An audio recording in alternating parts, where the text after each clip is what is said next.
અંકલેશ્વરમાં ભારે વરસાદના એલર્ટ સાથે નર્મદા કાંઠાના ગામોમાં તંત્ર સતર્ક બન્યું.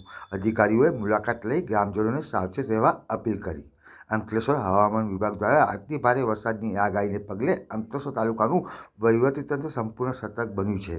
ખાસ કરી નર્મદા નદીના કાંઠા વિસ્તારના ગામોમાં એલર્ટ જાહેર કરી જરૂરી તકેદારીના પગલાં લેવામાં આવી રહ્યા છે. આ સંદર્ભમાં મામલતદાર રાજન વસાવા તથા તાલુકા પંચાયતના પ્રમુખ વિવેક ભરડીવાલાની ટીમ સાથે સફરુદ્દીન, જૂના બોરભાઠા, જૂના તંતુરિયા સહિતના નર્મદા કાંઠાના ગામોની મુલાકાત લીધી હતી. અધિકારીઓએ ગ્રામજનો સાથે સૌથી સીધી મુલાકાત કરી પરિસ્થિતિ અને માહિતી મેળવી હતી. તેમજ કોઈપણ આપત્તિજનક પરિસ્થિતિમાં તંત્રને તાત્કાલિક જાણ કરવા સૂચનાઓ આપી હતી. અધિકારીઓએ ગ્રામજનોને અતિ આવશ્યક કામ સિવાય ઘરની બહાર ન નીકળવા અપીલ કરી હતી. ઉપરાંત નદી, નાળા, તળાવ, ડેમ કે પાણીમાં ભરાયેલા વિસ્તારમાં જવાનું ટાળવા, પાણી ભરાયેલા રસ્તાઓ કે કોઝવે પરથી વાહન પસાર ન કરવા તેમજ જોખમી સ્થળોથી દૂર રહેવા માટે ખાસ સૂચનાઓ આપવામાં આવી હતી.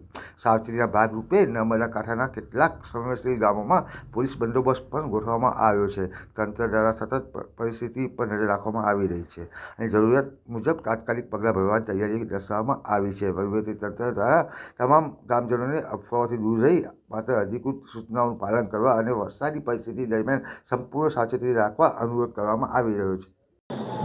આજરોજ હવામાન વિભાગ તરફથી આગાહી કરવામાં આવેલ છે કે આજે રેડ એલર્ટ જાહેર કરવામાં આવેલ છે, જેથી નર્મદા નદીના કાંઠા વિસ્તારના ગામોમાં રૂબરૂ મુલાકાત લઈ ગ્રામજનો તેમજ માછીમારોને નદીમાં નહીં જવા માટે સમજૂત કરવામાં આવ્યા છે અને ગ્રામજનોને પાણી ભરાયેલા વિસ્તારમાં નહીં જવા માટે જરૂરી સૂચનો કર્યા છે.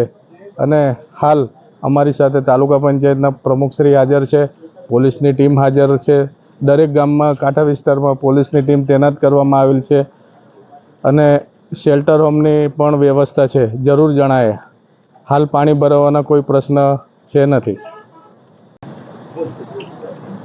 આજે જ્યારે રેડ એલર્ટ જાહેર કરવામાં આવ્યું છે ત્યારે મામલતદાર સાહેબની સાથે એનડીઆરએફની ટીમ અને પોલીસ તંત્રની ટીમ સાથે નદી કાંઠાના જે નજીકના વિસ્તારો છે બધે અમે સ્થળ પર જાતે મુલાકાત લઈને તથા દરેક ગામના લોકો સાથે મુલાકાત કરીને માછીમારો જે માછી મારવા જાય છે તેને હવે આગળ માછી મારવા ના જાય એના માટે એ લોકોને ના પાડવામાં આવી છે.